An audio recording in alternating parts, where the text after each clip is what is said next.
Thanks for choosing this free Anfield Index podcast. If you'd prefer to listen to this or any of our other shows without adverts, then now's the time to check out Anfield Index Pro. With AI Pro, you can supercharge your entire listening experience. You'll not only get all of our podcasts without the ads, but you'll have them far faster with our Quick Publish feature available exclusively for subscribers. AI Pro also puts you in the heart of our sound studio, with an option to listen to many of our shows live and interact with the podcasters in real time as the shows are recording. Upgrading couldn't be easier. AI Pro is available on all popular podcast platforms, and we have our own apps for Apple and Android. Just head on over to AnfieldIndexPro.com and get started today.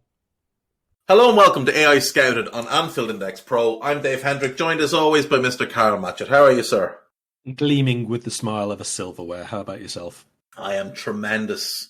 Tremendous. Champions of Carabao and marching on in the FA Cup. What could be wrong? Taki Minamino is my hero. I hope he's yours as well. He has been mine for many a year, and I was actually beaming with joy after his second goal the other night, because I remember predicting that he would score 10 goals for us this season. And then at full time, I remembered that was actually my prediction for last season, and then he was loaned out halfway through, so that doesn't count. Well, he's got 9 for the season. That's the same amount as Romelu Lukaku if we remove Lukaku's World Club Cup goals. He's got more goals on his own than Grealish and Sancho combined in about a quarter of the minutes that they've played. Is it fair to say that Taki Minamino is football's next £100 man? Well, as I said in a particular post-match piece, if he could just play against, the dross of the league like Norwich every single week, then he'd be winning the Player of the Year, the Ballon d'Or, and the Golden Boot all to himself. I love seeing it. I love seeing how he's kind of kicked on. He seems more in tune with the team now. He seems to be more confident in his own ability. You can see that in the way he's striking the ball. You can see it in his movement, his anticipation of where others are going to play the ball to him. They've gotten a better understanding of him. Thankfully, it's all coming together at the right time for him and for us. We have a couple of questions, and we'll start with them before we discuss this weekend's upcoming game with West Ham United. So we'll start with Ali's question. If the Bild report of Bayern becoming a selling club is to be believed, who would be a player that you would like us to target? Give us a dream target and a realistic one. Maybe a succession plan with one of our players to be replaced with a younger one from there. So I'll let you go first on this. Give me your dream signing, your realistic one, and if neither of those are like a long-term succession plan, give me one of them as well. So, a very interesting possibility if it does happen, of course. And I kind of think it's not a million miles removed from what Bayern have been doing previously anyway. They keep hold of their players, but if they do sell someone, it's usually for pretty decent money, and they just go and plunder the rest of the league and the rest of Europe for lower cost anyway, and free transfers, of course, which they love. So I don't think it's without the realms of possibility, or even that it involves that much of a sea change for them. But what I would say, in terms of Liverpool buying anyone from them, we took Thiago from them already. I'm not sure that there has to be a dream signing in the way that we used to say it. We'd love this player, but it's not realistic. I think once you've taken somebody like that, other than maybe the German players who simply don't want to leave Germany and play for the biggest club in Germany, I don't think anyone's off the table for us, really. There are obviously financial limitations to some of them, but I don't honestly think that in terms of trophies and success and cachet, the team that they're playing for and all the rest of it, I don't think Liverpool's off the table for necessarily anybody. With that said, I think their best, most important player is still Joshua Kimmich, and I'm not 100% sure that there's an absolute role in the team for him. I mean, he would obviously be the right-sided 8, but I don't think that's necessarily the one that gets the very, very best out of him. So I would probably go for Alphonso Davies.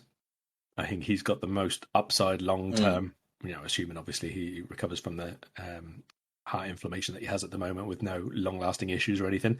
Maybe he wasn't as hot this season as he was last year, but overall, I mean, he's a stunning player. Obviously gives us great left-back long-term security. Can certainly be used further forward in the shorter term if we need to. obviously there are realistic limitations there in that he would want to play every single week, and right now that's probably not going to be the case. No, well, right now he'd be third choice behind the best left back in the world, Andy Robertson, and the second best left back in the world, Costa Simicas. So he'd slot in nicely behind them. Davies is almost certainly the answer here.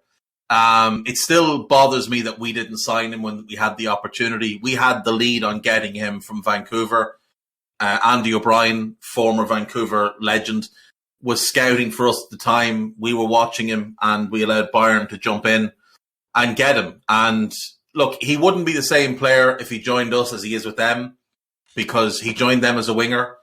We may not have moved him into a fullback spot. He might have been developed as a front three player. He would have been behind quality options. He only really got his run at Bayern because they had an injury crisis at centre-back, and David Alaba got put into centre-back to solve that problem, and Davies came in at left-back, but he has developed into a hell of a player.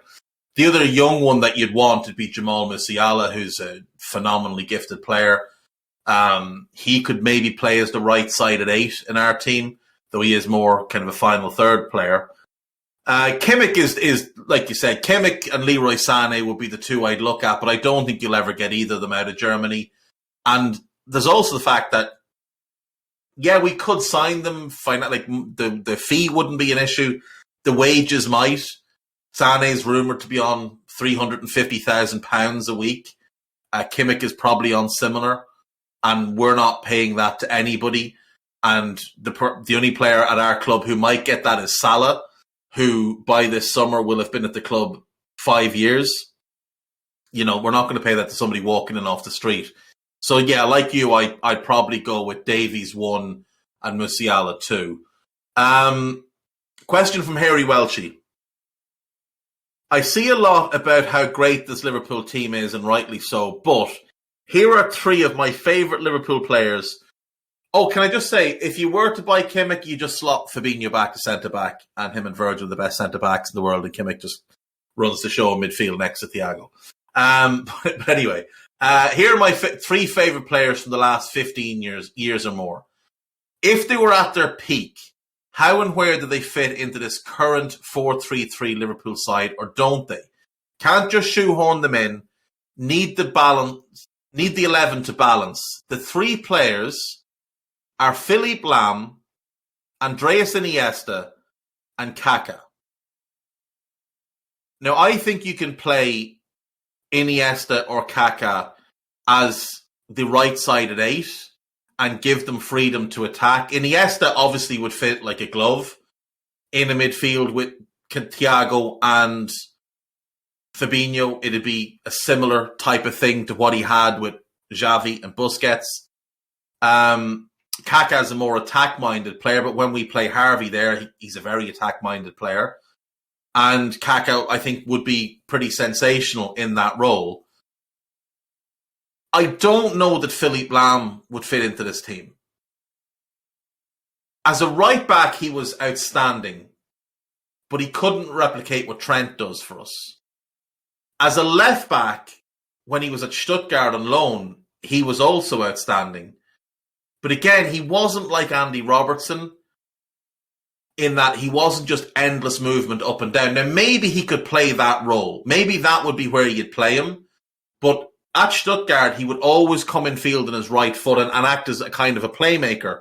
A bit similar to what we see João Cancelo do now. And then obviously under Pep, he played as a holding midfielder. He doesn't get in as a holding midfielder over Fabinho. So I'm not sure Philippe Lahm fits in, but I think the other 2 could play as the right side at 8, and Kaká could also play as the left-sided forward if needed. Yeah, pretty much in agreement with all of that. The only 2 additions I would make would be Kaká obviously could play as a 9. I loved him when he was a second forward in the Milan and then the Orlando, and even with Madrid as a second striker where they played 2 up top, and there was basically a number 9 and then Kaká going wherever the hell he wanted. So I do think he could play that, because we tend to have our other 2 wide forwards pretty narrow, pretty much running in behind all the time. So I don't see any issue with that. A lot of the time we look out of possession and where Firmino goes and all the rest of it as a diamond anyway. I think that's pretty much going to be the same with Mane being there now as well. And of course that is where he played earlier on in his career with with Milan at the peak of a diamond as well. Yeah. So Lamb, I wonder whether, if it was the case that he was coming to Liverpool after, let's say, after being in midfield with Bayern, I wonder whether he would be Thiago as like the playmaking central midfielder, but who dropped in as part of a two-man midfield, because I don't think he would be the defensive midfielder in the way that Fabinho plays the role now as an actual defensive midfielder, breaking everything up and the positional play and all the rest of it. He's much more someone to get on the ball, to be positionally perfect, and to make sure that nobody ever touches the football again. So I see him much more as the Thiago option than anywhere else. That's fair. I think he could play in the midfield three with Fab and Thiago. It would be, a very control-orientated midfield. And again, nobody would ever get the ball off him. Nobody would ever get past him. So you could play him there, and that would give Trent the cover he's been desperately missing for the last 4 years from that right-sided midfield role. But yeah, I mean, I think Iniesta and Kaká are upgrades on what we have. As great as Lam is, and as a right back, as a pure right back, he's a better right back than Trent, but he doesn't do what Trent does. And Trent is redefining what it is to be a right back, so you would go with Trent there. I loved Philip Lam, but yeah, he's the one I don't think gets into this team. I've just noticed there's some disparaging comments being made in the chat by Steve P, Young Drinkle, and Willology regarding my timekeeping. I'll just point out, the reason I was late today is because I was recording the Two-Footed podcast, which you can hear at 4 p.m, assuming Guy has it out in time.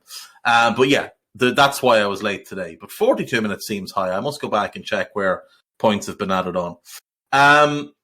Anyway, Sandeep has a question. Can I ask my question about the midfield? That we do need drastic changes as the performance on Sunday. I think it's as the performance on Sunday shows. I would say we need one more like Tchouaméni rather than Henderson as a 6. So he's suggesting perhaps, I think, to bring in an 8 and a Tchouaméni type who's that more defensive presence. Now, I would say I agree. I would much rather have, if Fabinho's out, Tchouaméni playing there than Jordan Henderson. But what I would say is, if you bring in Tchouaméni, you can play him and Fab and Thiago together. And then if either Fab or Thiago are out, he can fill in for either of them. He can play as the kind of controlling number 8, or he can play as the holding midfielder. If you play him with the two of them, you get, I suppose, a better version of what we saw at the end of last season when the midfield was Thiago, Fabinho and Gini, which to me is about as good as our midfield has looked under Klopp for an extended period. I thought that midfield was absolutely fantastic together. The control that they put on games, teams couldn't do anything against them. When those three were together, we looked fairly unbeatable, and we went unbeaten in that 10-game run. And a large part of it was just how good they were. So I would say Tchouaméni could start, but also act as the fill-in for Fab and Thiago, allowing the likes of Elliott, Jones, Naby, if he sticks around, and whoever else is there to get minutes. But Tchouaméni, for me, would be the number one midfield target this summer. What do you think of the midfield situation ahead of the summer window?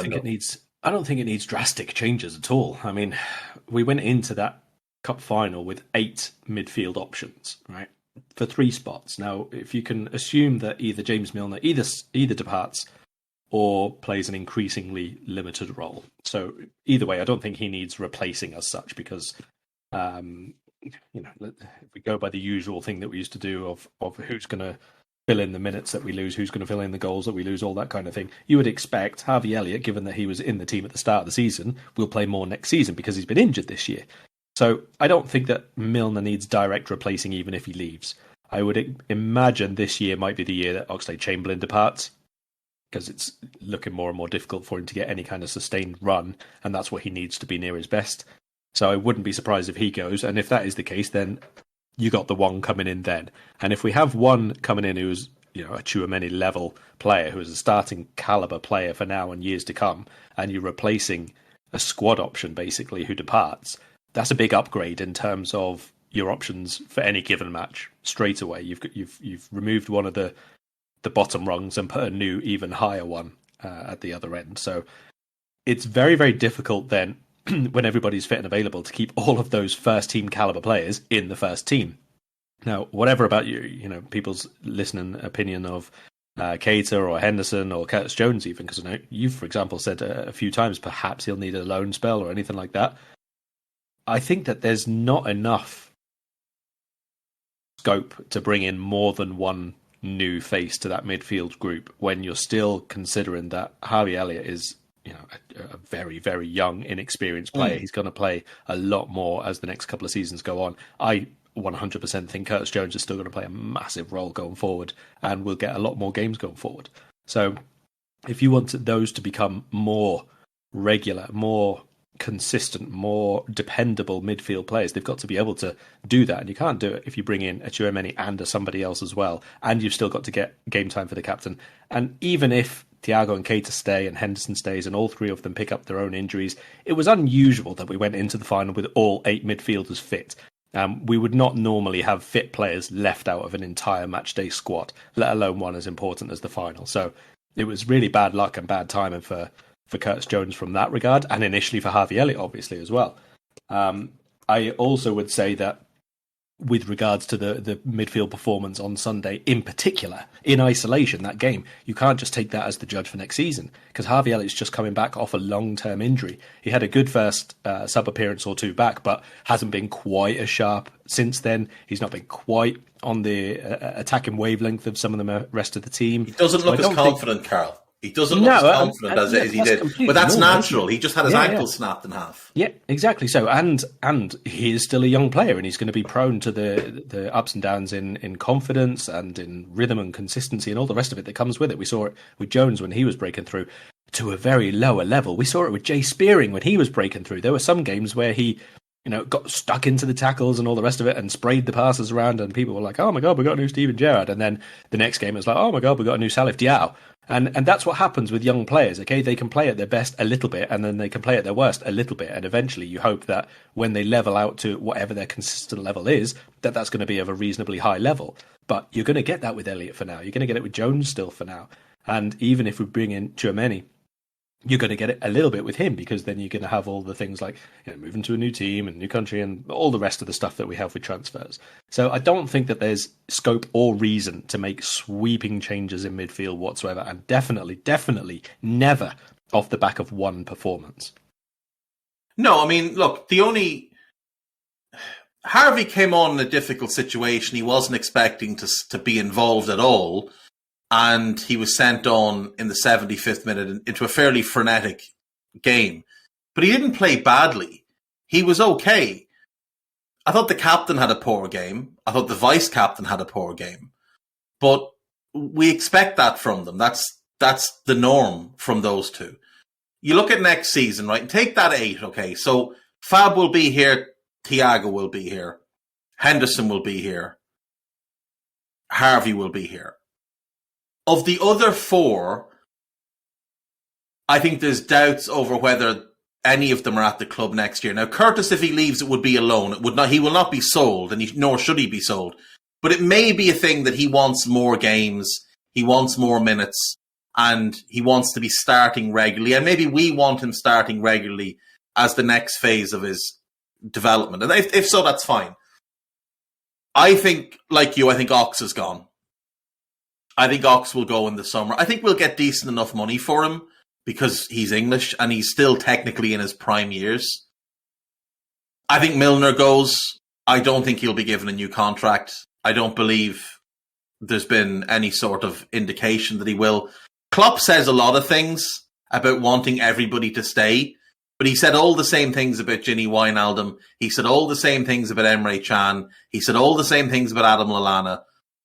The only real reporting that we have heard came before Klopp's comments, and that was from Neil Jones, and he said James Milner will leave the club this summer.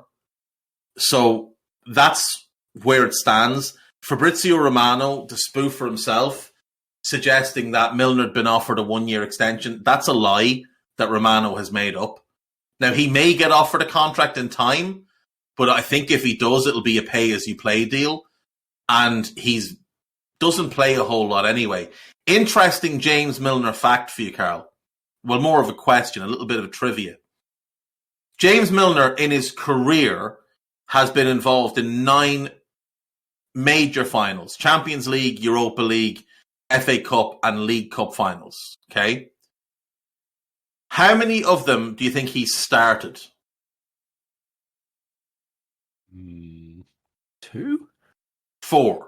Yeah, more than I would have expected, to be fair. League Cup with us. League Cup with us. League Cup with Villa. Champions League with us. Europa League with us. Started them all. Lost them all. He has never won a cup final in which he started.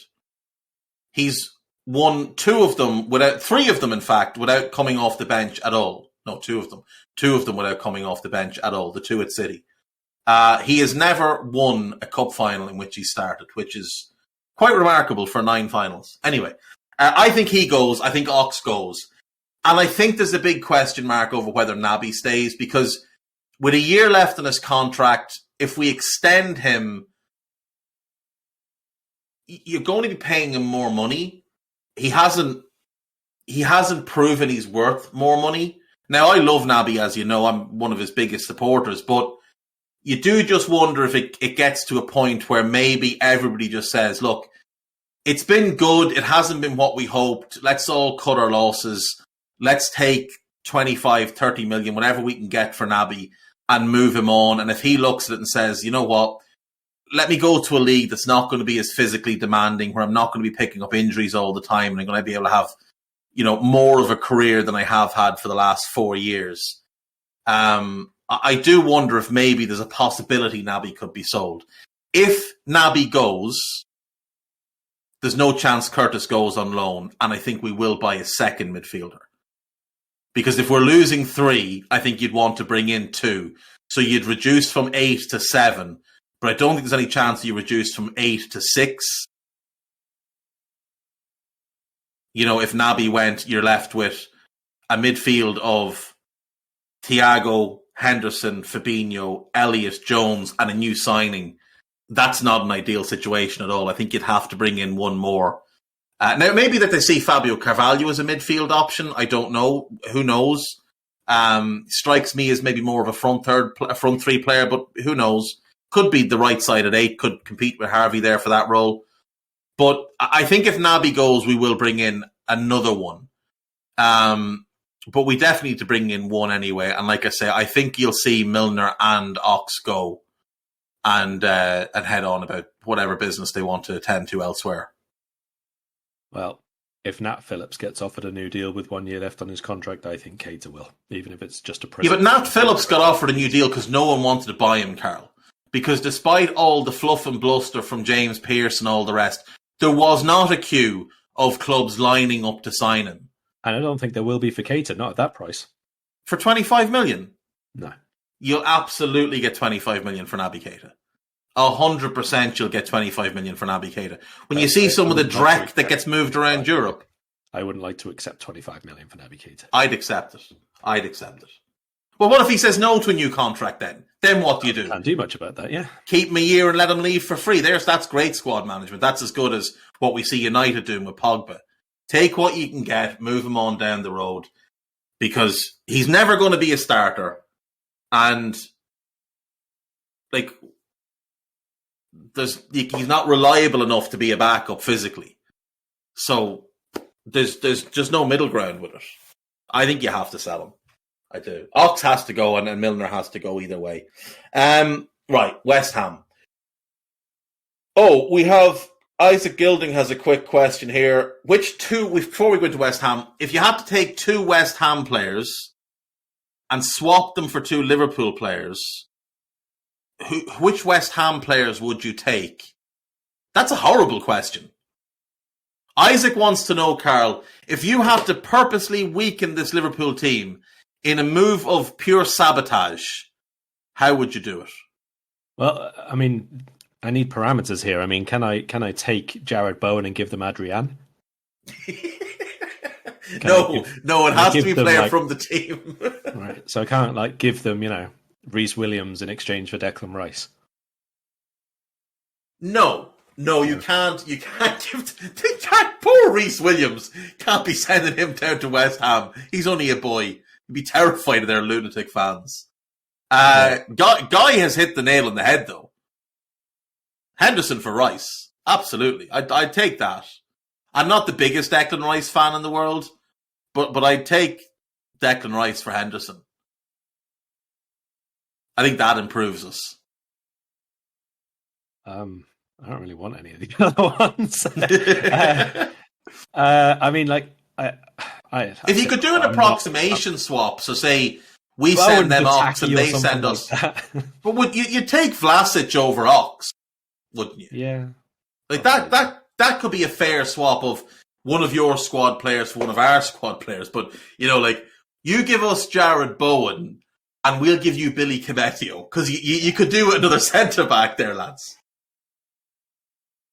I mean, for not to me to say this, because I wouldn't do it, but you could make a case, given game time and where they are in the squad and all the rest of it, for Joe Gomez to be a big signing for West Ham and get a lot more football there and be probably as close to a star as he can be, towards someone like, I'm not sure, maybe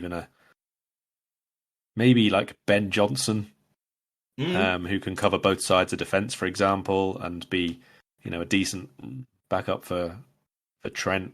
I do like him. I do like Ben Johnson. He's really kicked on this season. I still wouldn't do it. I don't want any of this. If I got 35 million in Ben Johnson, I'd probably consider it. Yeah. But I'd be wanting big money for Joe Gomez, because I've just seen Ben White, who can't lace Joe Gomez's boots, go for 50 million last summer. So, I'd be wanting somewhere in that 45 million pound region for Joe Gomez. I don't want Bowen. I don't think Liverpool need Rice, and I wouldn't look at the rest of them. No, I don't think they need Rice either, but he would be an upgrade. It's just he's not the right type of upgrade. He could obviously look, the good thing with Rice is he can play centre back, he can play holding midfield, and he can play box to box. So he gives you cover in 3 different roles. I don't think I'd necessarily want him as a starter, but he would be a great squad player as a 4th midfielder. He'd be very good to have. But they want 100 million for him, and no thanks. Ox and Milner for Fornals. I do love Fornals, and I would take Fornals as the right-sided 8 in our team. But I don't think they'd take on... James Milner couldn't go play for London club anyway. The world would end if James Milner went south of Birmingham.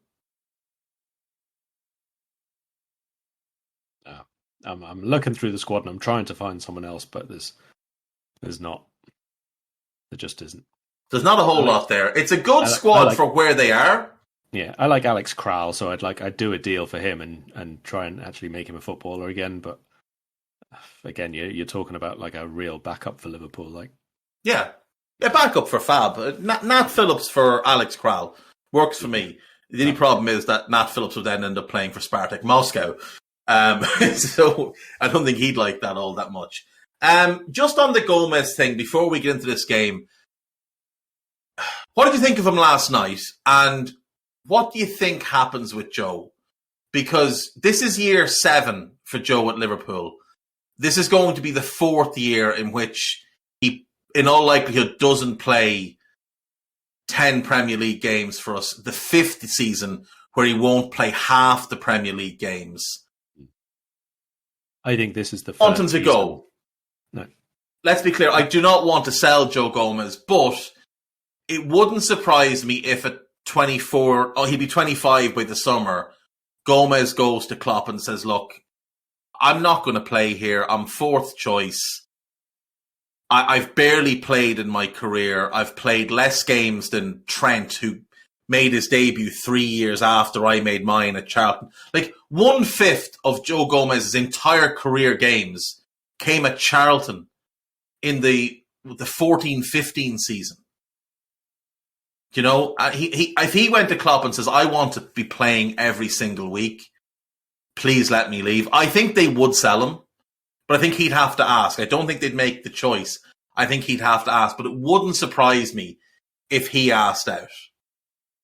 Possibly not. I think that this is the first season where Gomez has actually gone further away from being a first choice player. Obviously, this is down to another injury and a long layoff. But before, he was like maybe third and then maybe second because he was ahead of Matip, and then maybe third and then second because he was definitely ahead of Matip in the title winning season. But then he was third again. And this year, he's very clearly fourth. Yeah. And it's not actually close. It's close between second and third, but then there's a bit of a gap. So I do think that this is the first big sort of not backward step for him, but in terms of him being a first team player. And see, James has said there, keep Gomez. Matip is 31 soon. Gomez will get a lot more minutes next season. No, he won't, though. He won't. Because Gomez isn't Matip's backup. Gomez is Virgil's backup. And Virgil plays every league game, every Champions League game. So Joe Gomez will get the League Cup, the FA Cup, one Champions League group stage match, and maybe one league game in the whole season. That tops out at about 15 games as a starter. That's not enough for him. For England's best centre back, in my view, he's better than any of those who start. He's better than Stones. He's better than Maguire. He's better than Cody and Mings. He's better than Ben White and all the rest of them. That's not enough for him. Konate is the one who will take Matip's spot, and then Matip becomes Konate's backup, and that will extend Matip's career on. And Virgil's not going anywhere. Like, Thiago Silva's 37 and still good enough to play in the Premier League. There's no reason Virgil can't play at a very high level till 35, 36, 37. Joe Gomez is 30. And he'll have played 200 games in his career. He'll basically have been Wes Brown. Wes Brown had 2 seasons as a starter for United as well. In one of them, he made PFA Team of the Year, and in the other one, United won the League and Champions League double. And then he was back on the bench again after both of them. Like, that's what Joe Gomez is risking. He's becoming Wes Brown. The best move he could make, and a team who could make good use of him if they were prepared to go big, would be Spurs and play him on one of the sides of the 3. Yeah. Joe Gomez on the right of a 3 would be... But then Conte likes Romero on the right of the 3. Yeah, I know. He's been playing Ben Davies on the left. That's what I say. If he played him even on that side, on the left. Yeah, true. To be fair. Absolutely. To be fair. Villa have obviously been credited with interest, and him and Ezri Konsa go back a long way. They came through the Charlton Academy together, so that might interest him. I mean, he'd be a perfect fit for Chelsea, but we won't sell him to Chelsea in their back 3. Yeah, I mean, it's a shame. Like, it is just very unfortunate that Joe has picked up the injuries he's picked up, and he's had a lot of serious injuries. And I told everybody when the injury happened, do not expect Joe Gomez back next season at the level that he was at before the injury, because this is a 2-year injury. And this season was always going to be about him working his way back. The problem is that the gap, Matip has stepped up a level over the last 6 months, and Konate has come in at a very, very high level. Like, a very high level. And he's, 3 years younger than Joe? Like, I think we could sell Joe for 40, 45 million, go and buy a quality replacement for 25 to 30, and put the rest of that money towards doing something else. You know, Nico and Nat, the sale of them will cover the backup right back, and have money left over to, again, put into a pot to go and do something else. It might be that the best thing, that loaning Joe Gomez is not a good idea, because then we've got to go and buy someone anyway. Like, this is the thing. We can't just go, well, we've got Nat Phillips, let's put him as the 4th centre-back, because he's not good enough. And neither's Reece. If Joe leaves the club, it has to be on a permanent deal, and we have to buy somebody to replace him, because we have to have 4 high-calibre centre-backs. It's as simple as that. So if he wants to stay, brilliant. You'd be delighted to have him. If Joe Gomez is your 4th centre-back, you've probably got the best group of centre-backs in world football. But if Joe Gomez comes and asks to leave, you have to let him leave. Because you can't just let his career drift by he doesn't want to be the next Wes Brown. Wes Brown was a very, very good player. Like, people forget, he was a really good player when he first broke through at United. That guy has 5 league medals and 2 Champions League medals. But I guarantee you, the only ones he really thinks much of are the first one he won as a starter, and then the double in the 07-08 season. And the others are just things that he was there for. And Joe doesn't want to be that. He's got a league medal. He's got a Champions League medal. He didn't even make the bench for the cup final. Like, that's not going to keep him happy. It just isn't going to keep him happy. Right, let's move on. West Ham United, Karl, in the Premier League. They are having, I think it's fair to say, a little bit of a wobble at the moment. Now, they did win their last game. They have won 2 of 4 and are unbeaten in 4 in the league. But when we look at their last, say, 6 weeks or so, they lost at home to a bad Leeds team. They lost away to a bad Manchester United team. They scraped by Watford 1-0 with a very fortunate goal. They drew 2-2 with a patchwork Leicester. They drew 1-1 at home with Newcastle, who, are only recently removed from the bottom 3. They did beat Wolves at the weekend, but it was a fairly scruffy goal to end a fairly tight game. In the Cup, they scraped by Kidderminster. It was an awful performance. And then they got dumped out of the Cup last night by Southampton and were pretty comprehensively outplayed by the Saints. This little wobble of form, of performance level, not so much results, has come at a fairly bad time as that top 4 chase starts to condense. Wolves starting to drop out, Spurs kind of on the brink of dropping out. And if you're ranking West Ham, Arsenal and United, with Arsenal having those games in hand, you'd have to give them the edge. Is now a good time for Liverpool to be playing West Ham, or a really dangerous time to be playing West Ham? Since it's at home, I'd say good. I would be a lot more hesitant facing them at their ground, to be perfectly honest, when they need a bit of a result. We did say about them on the podcast during the January transfer window, and then again at the end, if they didn't sign someone at least to give a bit of competition and shoulder some of the burden and goal scoring for Antonio, then they were going to be in trouble, and it's going to be a bit of a wasted opportunity. They didn't, and it's since the middle of January 3 wins in 8 now for them across all competitions, and like you just mentioned, one of them was against Kidderminster. It doesn't really count. I think if European football was, really big on the agenda for them, at least within the squad, if not actually the club hierarchy, then this was a real waste in January. I think it would have only taken maybe one really good attacking addition for them to keep pushing on. But as it is, they did drop off. They had trouble with finding someone who could not only shoulder the scoring burden with Antonio, but also provide a bit of service at times for him. Because a couple of those games where they played, like the Man United game, the Kidderminster one, I didn't watch the whole game, but I saw the second half. Didn't create loads of great quality, to be perfectly honest. They beat Watford, but again, I wouldn't say that was a game of very, very much high quality chances that they created. They were reasonably comfortable, I think, after they scored. They didn't really look like conceding, but it's Watford and a Roy Hodgson team. They never look like scoring. It's just been a bit of a waste. And then recently, again, because they'd not been winning all those games, they've gone back to a back 5, or a back 3, whichever way you want to look at it, because, usual. Once you start not winning games and conceding a couple of goals, then the manager maybe thinks that, well, put an extra man in defence and we'll see how that gets on. Now, I can kind of understand it because they have the centre-backs fit again, and that's probably a little bit more where they've got strength and depth rather than midfield, where they basically had to play Souček and Rice all season long, or else be a second-string midfield. So it kind of makes sense to go where you've got strength and depth. But again, that has affected a lot of their build-up play. Lanzini a lot more central now rather than him and Bowen on both sides. Not so much of a look-in now for Ben Rama, just coming on as a sub, that kind of thing. So it has been, again, another bit of a change.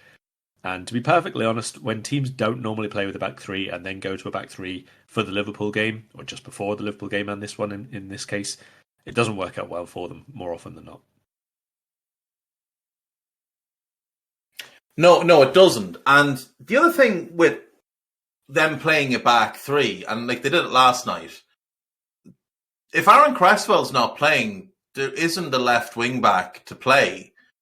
And Cresswell himself isn't ideal as a wing back in a back three. He's more comfortable as the left-sided centre-back. So it's not a formation that gets the best out of anybody. And it's interesting, we did talk about it in the summer, or in January rather, about, their need to bring players in. But I was looking at the players that they have brought in. So Zuma has come in and he's become a starter. But Vlasic still hasn't gotten much of a proper run in the team. He's made 25 appearances, but the vast majority have been as a sub, and a lot of them have been sort of shorter sub appearances. Alex Karl came from Spartak Moscow in August, the end of August, 31st of August. He has played more minutes this season for Spartak Moscow than he has for West Ham. He's only been given 6 games, 6 appearances this season. His one Premier League appearance was for less than a minute.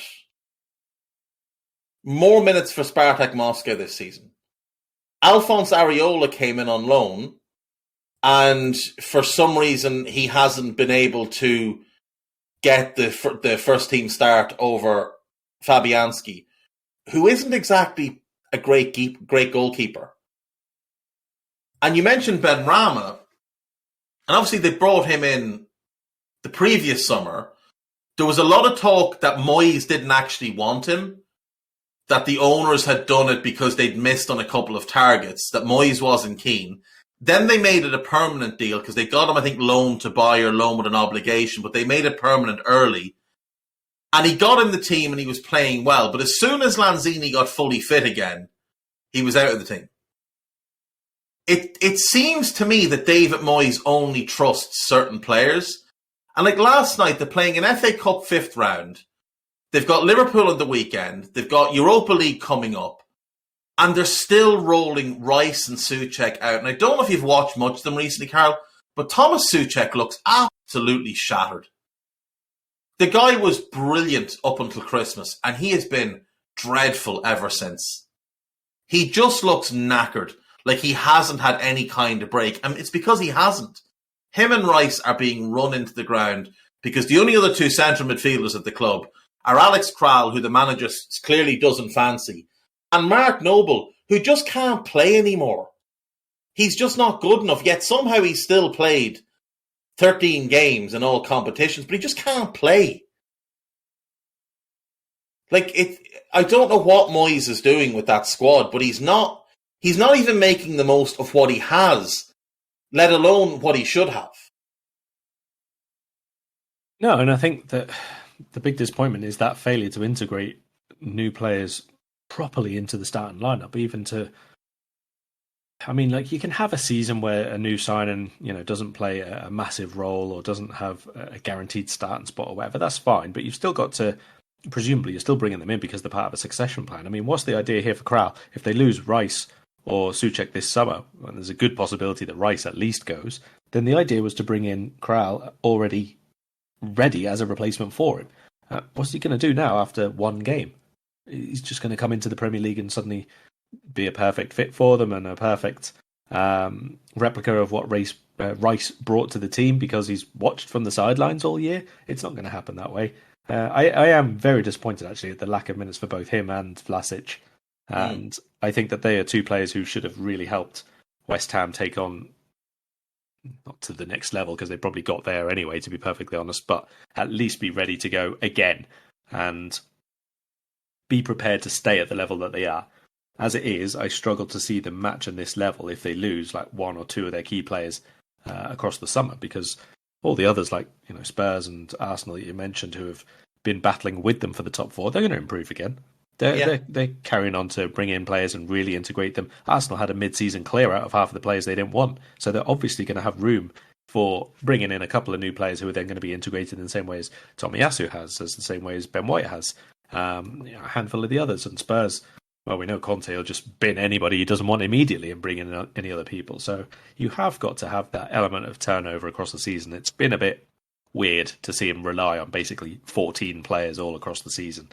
And like I say, chopping back to the back 3, it didn't really work for them before. you can kind of understand because of the numbers that they had. But I mean, ending up with Fornals as your left wing back the other day, that's not how you play a wing back. That's not what you do in a wing back situation. Least of all if you want to actually play with Fornals in the team. Like, surely if you're going to play that situation, that formation, and you don't have a wing back to play there, and you look around at the rest of your players, you might want to look at like someone with a bit of pace, maybe someone who's left-footed. Like Jared Bowen would have made more sense as the left wing back than Pablo Fornals.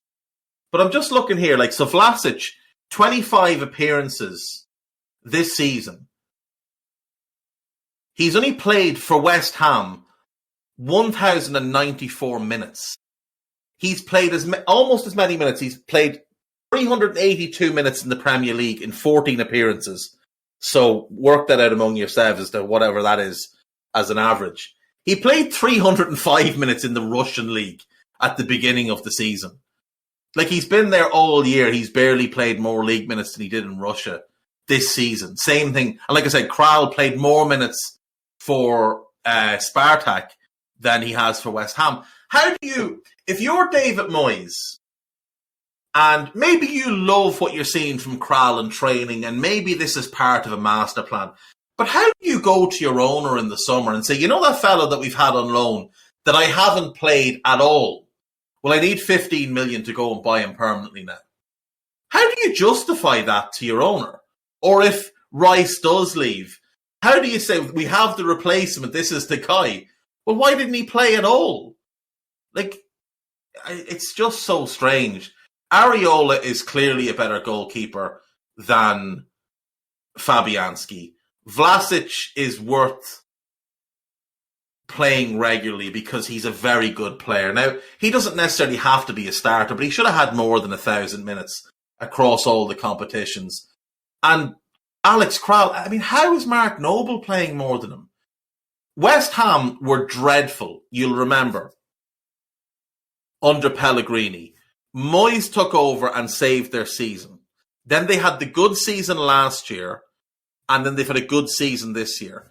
And all of that coincided with Moyes making the decision to drop Mark Noble. 2 years ago, he dropped Mark Noble, and West Ham went from relegation fodder to a top half team.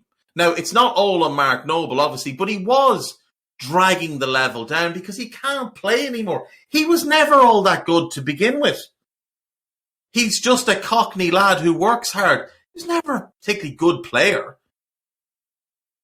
And yet he's playing more than the fella who's a Czech international who could have stayed at Spartak or could have gone elsewhere, but chose to come to you because you made him promises that you've now broken. And if you try and sign him in the summer, he'll likely tell you where to go, because why would he want to stay there? It is a weird one, and you can almost understand the fear behind changing. I mean, if you think about other clubs like Arsenal or Tottenham or whatever, when might they bring in a player who is on the fringes to give them a real chance, you know, against, let's say, it'd be a Norwich, a Watford, a Brentford, maybe an Everton, any of those crap teams down the bottom, you know? Mm. The thing is that if West Ham do it for those games and it costs them, that wrecks their chances of going for 4th, 5th, 6th, because those are the games where they have had to win. That's where their 13 wins have come from. It's not been, you know, unlikely surprise, consistent wins against the top 3 and 4. You know, they beat Liverpool fine, but in general, you're not looking at those games as to where all their victories are going to have come from. That has been their bread and butter this season. It's beaten the teams who they should beat. It's beaten all the teams who they think are going to finish in the bottom half, that kind of thing. You know, earlier on in the season, it was Newcastle and they hammered Leicester when we didn't really realise that Leicester were about to have a terrible season. They beat Leeds quite early on in the season, if I remember, when again, we didn't really realise that Leeds were about to embark on a terrible season. So it's all those kind of teams who mostly they have beaten throughout the season. And if they were to rotate Rice and that kind of player out of the side for those games, would they definitely win them? And if they did, would they even be in that running for 4th and 5th and 6th? So maybe that's where his fear comes from, but it's still not good management across the season. If you're not going to do it in one set of games, you've got to do it for the other ones. And it's not enough to just say, we'll do it in Europe and that's it. You could have started them in the Cup. Could have started Alex Karl in the Cup. Do you know, just... I don't know. It's really poor. Coming into this game, they have injury problems. So Vladimir Sufal is out. He's had a hernia. So Ben Johnson will start at right back. Aaron Cresswell should be back. He had a bit of a knock.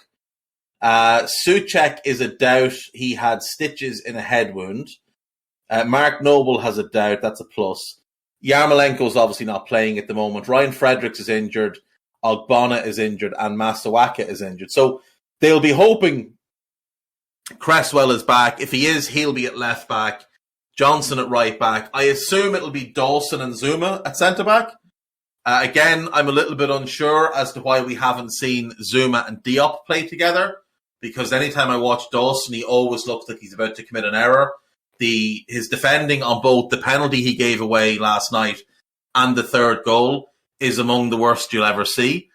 But I assume that'll be the back four with Fabianski in goal, Rice and Souček, Bowen right wing, Fornals left wing, and Lanzini behind Antonio. Are you expecting anything different from them? Only if they start with the three again. I mean, we've not seen Cresswell play left wing back as such, but he could certainly be the left-sided centre back again, as he was it last weekend or the weekend before that? And they had Fornals as the left wing back, which I think is horrendous. It's very exciting if you're Trent Alexander-Arnold, though. Not just Trent, but Salah. You know, after he was locked down last week by Alonso, I thought defended pretty well in terms of like being positionally in the right place to stop the big crossfield passes. Obviously, good aerially. He's always going to get there before Salah. Well, if you replace Alonso's height and defensive positioning with Tuchel shouting at him all the time with Barrow Fornals, who's effectively an attacking midfielder, well, that's good. And Rudiger habitually marks and bullies Salah. So Cresswell, again, in his place, that's two big upgrades for Salah. He might be in line for a much better weekend if that's the case. Yeah, I mean, that's possible. It is very possible that they do go with a back three. And if they do, I think they're opening themselves up to get a bit of a slapping, to be honest. I think it'd be very, very foolish to do that.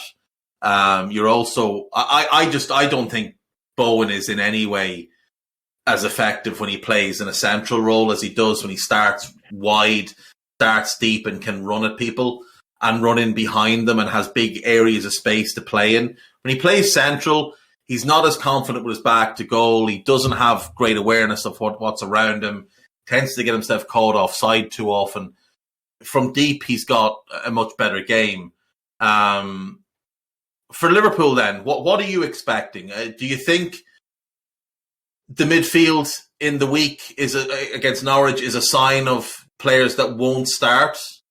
So, for example, in that game, Liverpool started with Ox, Henderson and Curtis Jones as the midfield three. Was that maybe a hint that none of them will start against West Ham? Not necessarily. I mean, obviously we'll wait and see about Curtis Jones because he came off at half-time and apparently that was a bit of a thigh issue. If he was okay, I wouldn't be surprised to see him start again. I thought he had a really good first half while he was on the pitch. I do think probably Henderson comes out because he started the last two. So presuming they want him to play against Inter Milan, this would be the match that he comes out for because he's not going to play weekend, midweek again. Fabinho obviously back in for sure. I think to be honest, if Jones is fit, Jones and Alisson would be the only two who stay in the side. So would you go with Jones, Fabinho and Naby then as the midfield three? Yeah. If Jones is fit, then yes. Yeah, I'd be happy with that. I would be happy with that. If he's not, Elliott, Fabinho and Naby? Yeah, or Milner. Why would you say that? Because we almost got through a whole podcast without you upsetting me, and now you've upset me. Why would you suggest that? Because when Milner plays, he usually plays like 2 or 3 in a row. I thought he played well at right back. I'll ask you to go back and look at the late chance they had. Yeah, okay. Which Liverpool fullback it was that winger ghosted by, as if he wasn't even there. That was when they brought on someone with a bit of pace and very, very late on in the game. So yes, what do you think Jared Bowen's going to do when he gets inside of him? He's going to go, I'll go play over there, lads. No, he won't. He'll be on the other side of the pitch. He's going to play if he plays in a 3, he's in a front 2. He's going to drop off to the left and say, well, Oh, he's not going to be playing Milner. fullback. I've said he'd be in midfield. But anyway. Oh, it's even worse. Declan Rice running past him, charging forward with the ball at his feet. No thanks. If Henderson and Jones don't play, I wouldn't be utterly shocked to see Milner start. You're a horrible man. Saying. You're I'm a not horrible saying man. I would. Look at you upsetting all the listeners now. People are there. Look at them. They're in tears. They are. The poor listeners, they come on to spend their afternoon with us. You've got old King Cole there. The poor fella's devastated. Drop the mic. You can hear the tears coming out from his end. Savala, I mean, the poor chap is devastated. Lisa Marie can't believe what she's hearing. Will, look at Will. Look, he's about to die at your suggestion. And Tom James, he gave up on you ages ago. He told me privately. He said, don't even listen to the fella anymore. It's just dreadful to hear. And you should be ashamed of yourself. But what about up front then, Karl? What do you think happens up front? Is it the three who started the cup final, or did Diogo Jota or Taki Minamino do enough last night to potentially stay in the team? I think at this point, given the comments and the hashtag which has just started in the room as we record this live chat, my only option now is to decide that our forward line should be Robbie Fowler, Luis Suarez and Fernando Torres. The Daniel Sturridge Ultras are fuming at this suggestion. Absolutely livid, so they are. Simon Brundish has just lost whatever was left of his hair somewhere. My assumption is he'll go with the three that started the cup final, and Jota will get run off the bench, and maybe Taki does as well. It looks like Bobby is still out this weekend. Thiago obviously is out this weekend. And Jones is a doubt, but they're hopeful that he's okay. Yeah, look, it should be a good game. I mean, they are a good team. What do you make of them, actually, just overall as a team? Like, are they a team that you enjoy watching? Are they a team that you think have overachieved this season? Do you think potentially this is a team that could go on and win the Europa League? I know they got Sevilla, which is probably the hardest draw, but like, do you think is there silverware in this group of players? No, yes, no, in order. I don't enjoy watching them all that much, to be honest. There are some games which are pretty good, but overall the style is like, it's neither all counter-attacking nor all direct. It's a bit of a mix, which I can appreciate is a decent thing for them, and they're quite good at reacting to whichever situation the game requires. I've seen them be reasonably compact and quite happy to defend and then just break, and if they get the lead they'll just sit back, and some of the time they're just ridiculously dangerous at counter-attack and really, really direct play. If Antonio was up for it in particular, they can be a very, very difficult team to defend against, but I can't say I honestly enjoy watching them. I don't. It can be quite stale at times and quite predictable in terms of what they do. It's just, it works quite well for them, which is perfectly fine. Silverware in the Europa League, I don't think so. I think that they have overachieved in the first half of the season, and what we're seeing now is the fact that it's very, very difficult to do that across an entire campaign if you don't have other players who are on the same par as the team who you've used across the course of that first half or first 2/3 of the season. I mean, if you look at the squads that some of the other Europa League sides have, and the squads, how much of them that they actually use. I mean, look at Leipzig, for example. They've rebounded really well recently. Barcelona are coming much, much more into what you would think would be capable of with the players that they've got. I mean, Rangers just knocked out Borussia Dortmund. I wouldn't think that West Ham would knock out Borussia Dortmund, for example. I don't think they'll get past Sevilla, to be perfectly honest. Lyon, Porto, there's far too many good sides who have better used squads than West Ham have done this season. Yeah, I think you've absolutely nailed that, to be fair. I think there's games, specific games, where you can watch them and Moyes gets his tactics absolutely spot on. And there's really impressive little tactical nuances that you'll spot in the game. Like, the way that they press is never reckless. They don't press to either try and win the ball or force you all the way back, but they force you back in stages when it works. When it doesn't work, it can be a bit of a mess. But then there's games you watch them play and you're like, what are they actually trying to accomplish here?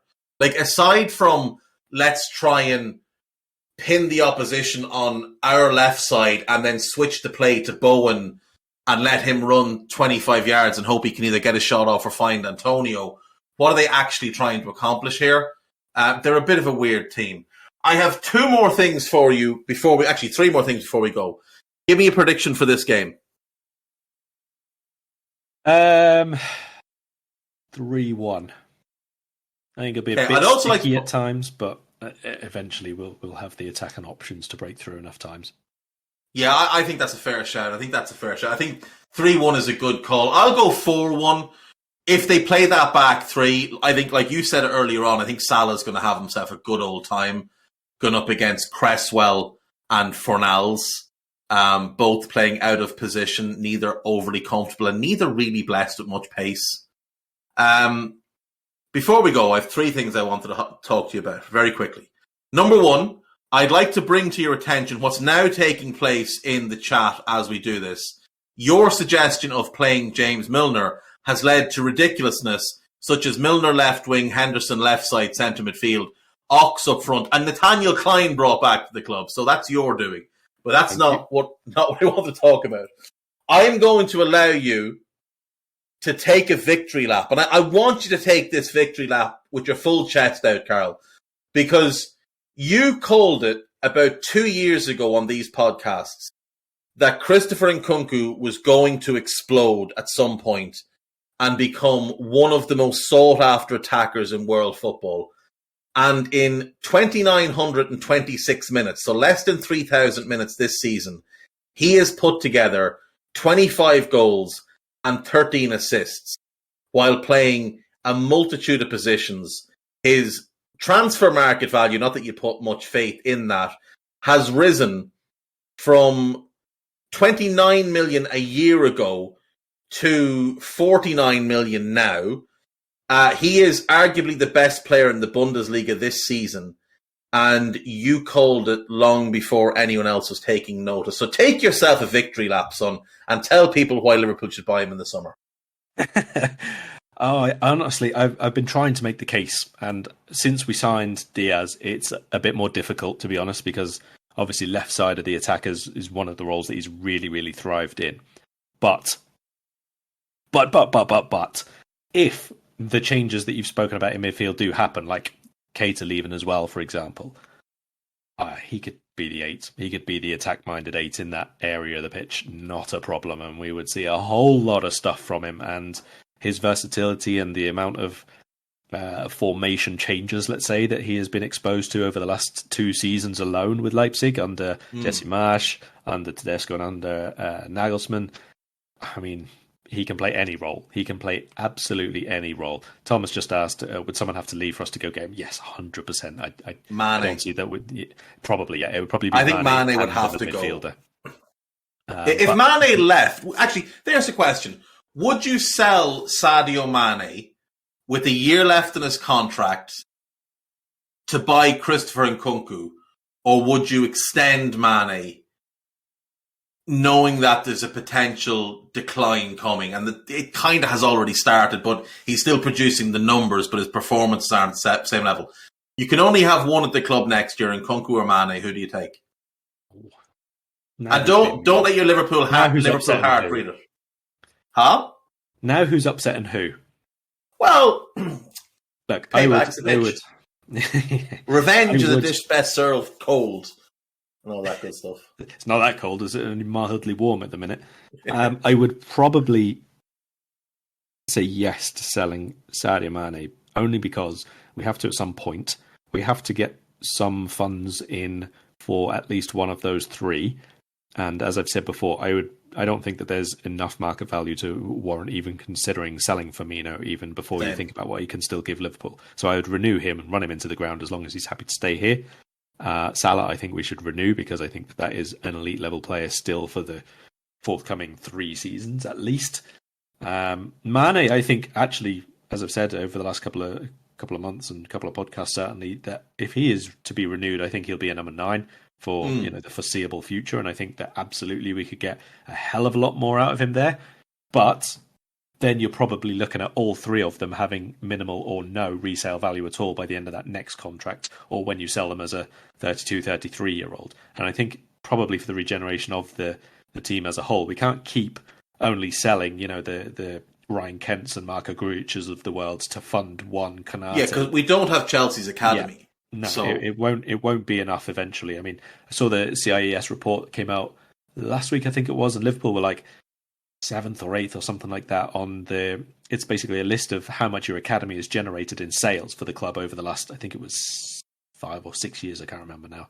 And Liverpool were, like I say, about 7th, something like that. But about 60% of the income was off the one sale of Raheem Sterling. Yeah. Who, one, it doesn't happen all the time, very, very rarely. Two, and two, both I'm not even sure. Yeah, I wouldn't even be sure to class him as an academy graduate, And I guarantee you another big chunk of that was Jordan Ibe, who we also bought from Wycombe Wanderers for £1 million and sold him for 15. Yeah, so I mean, it could happen, once in a while. Maybe you get I don't know, a few years down the line, a 10 million Musialowski sale or something like that, or a 20 million one, fine, but you still have to regenerate the actual first team as well with other first team players. So yes, just from a purely numbers perspective and trying to make things balance, obviously there's the age gap there as well. Quality-wise, Nkunku, for me, like you said, for years, I have no doubt at all he will be one of France's top performers, and you can put any of their current players outside of Kylian Mbappe into that conversation, whether it's Coman or Dembele or I don't care, any of them. He is as good, and if not better, for all of them. And so, yes, I would be very, very happy to bring him into the club for a huge, huge amount of money. And I do definitely think that Leipzig would ask for upwards of 70 for him, probably 80 million euro and above. So we sell Sadio and we offer them, sell Sadio for 50 and offer them Sadio and Naby for Nkunku. They can take Naby back, they can sell him again in a year and make another big ball of money, and he just replaces both of them.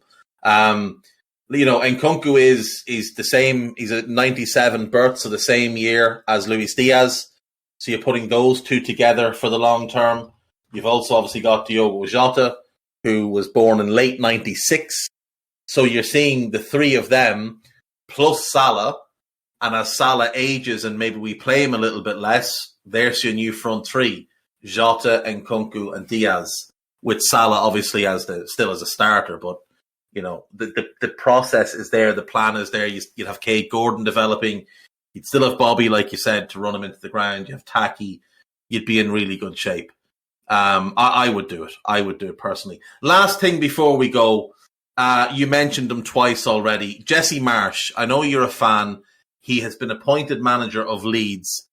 What do you think of the appointment, and do you think he can get them out of the hole they have dug for themselves? Is it just a matter of getting players fit again, Phillips, Bamford, etc., or is he going to have to change things big time?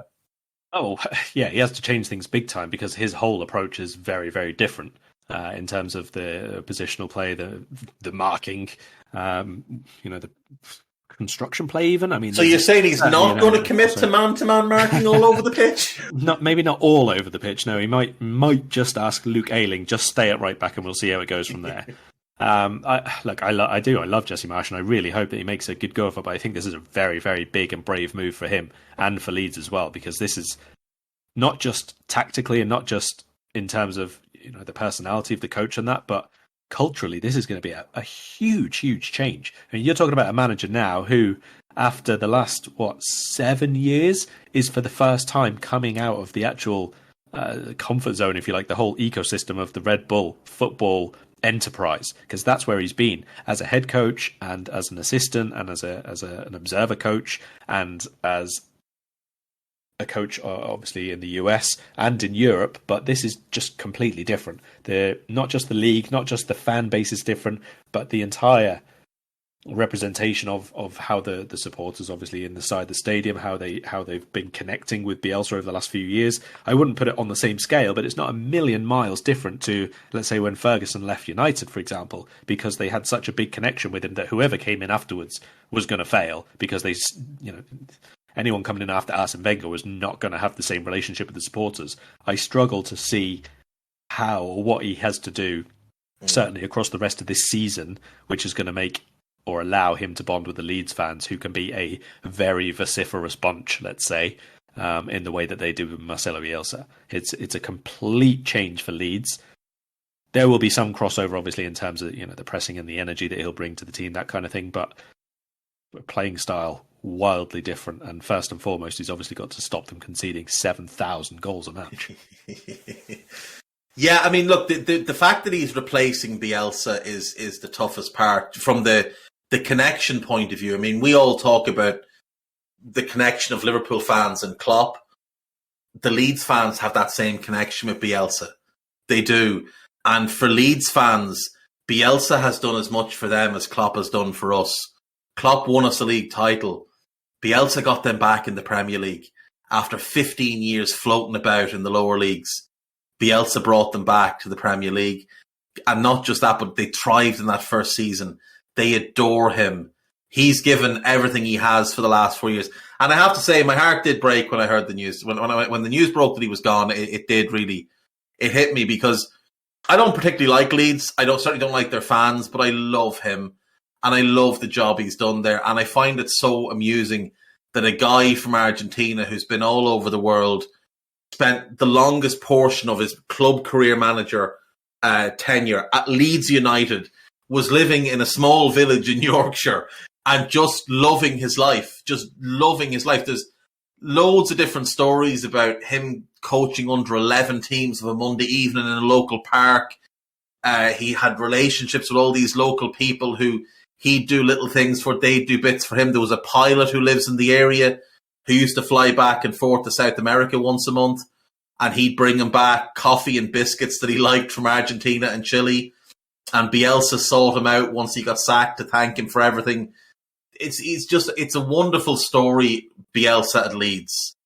It was going to come to an end at some point. It upsets me as a football fan that it happens in this manner. I think there needs to be a massive turn and eyes need to be cast further inward at Victor Orta for the failures of that squad and how light he left Bielsa in certain places. And Jesse Marsch is about to have, a big set of shoes to fill. I think the fans will hopefully give him time because, like you said, they can be a rather leery bunch. They can turn on a manager fairly quick, but you'd hope that they won't turn on on Marsch just because he's not Bielsa and that they'll judge him on his own work. You'd imagine that Marsch has been given assurances that if they go down, he's not going to get fired. It won't be placed on him. And I do think he'll do very well there if given time and given backing. And he'll need backing because that squad needs a lot of work. And if they go down, obviously they'll lose Rafinha, they'll lose Phillips, they may lose both anyway. And that money will need to be reinvested. But I think it's an interesting one.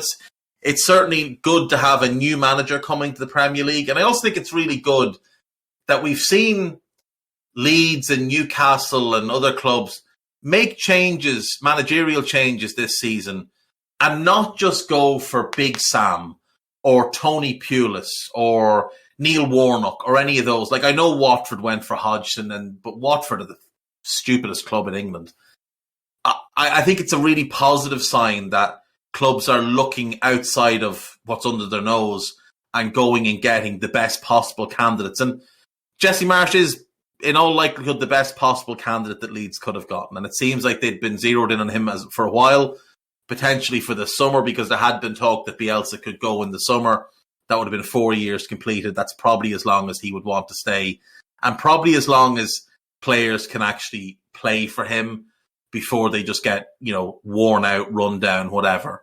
Look, we've played them twice already, so it doesn't affect us how they do. So hopefully Leeds do really well between now and the end of the season. And, Jesse Marsch can prove what he can do. There will be some dickhead that'll make a Ted Lasso comparison if they do something silly, but such is life. Anything you want to plug before we go? I will plug, first of all, my love of random affiliations and first look at Jesse Marsch's start. And his first games for Leeds are going to be against former Liverpool manager Brendan Rodgers with Leicester, and then Brendan Rodgers' former captain at Liverpool, Steven Gerrard, against Aston Villa. And then his next game is against Aston Villa's former manager Dean Smith at Norwich. So that's very, very nice, isn't it? Apart from that, I've got a big deep dive sort of piece on Newcastle United. They're basically out of the relegation fight now. They're at the top of that little mini league after 4 wins in 5. Doesn't look like they're going to be having any trouble at all to stay up over the last 12 games or so. So I've had a look at basically the numbers behind what they've done, where their big improvements have come, and basically what the next steps for them are. And I got a couple of pieces for European stuff as well, looking at big games in Germany, Italy, and a lovely little line I got from the Celta Vigo president, who has basically had a lovely big go at Barcelona and Real Madrid for turning down the CVC agreement in La Liga. There you go. So follow Karl on Twitter at Karl Matchett. Read his work on The Independent and This Is Anfield. Follow Guy Drinkle at Guy Drinkle. Listen to the Two Footed podcast every day at 4 p.m. and the Daily Red every day at lunchtime. And we'll see you next week for Inter Milan and beyond. Take care of yourselves. Goodbye. We hope you enjoyed listening to this Anfield Index show. Please be sure to subscribe to our channel so future podcasts find their way to your device automatically. There's nothing quite like fan engagement, and we'd love to know what you think of anything discussed on this show. The best way to get in touch is over on our free Discord community, where both podcasters and listeners debate the hottest LFC topics 24/7. Sign up free now at AnfieldIndex.com/Discord. You won't regret it. You can also follow us on Twitter at Anfield Index and find us on Facebook by searching for Anfield Index. Oh, and before you go, we'd love it if you could leave us a 5-star review on your favourite podcast app. It only takes a couple of seconds, and it means the world to the people who create these free shows.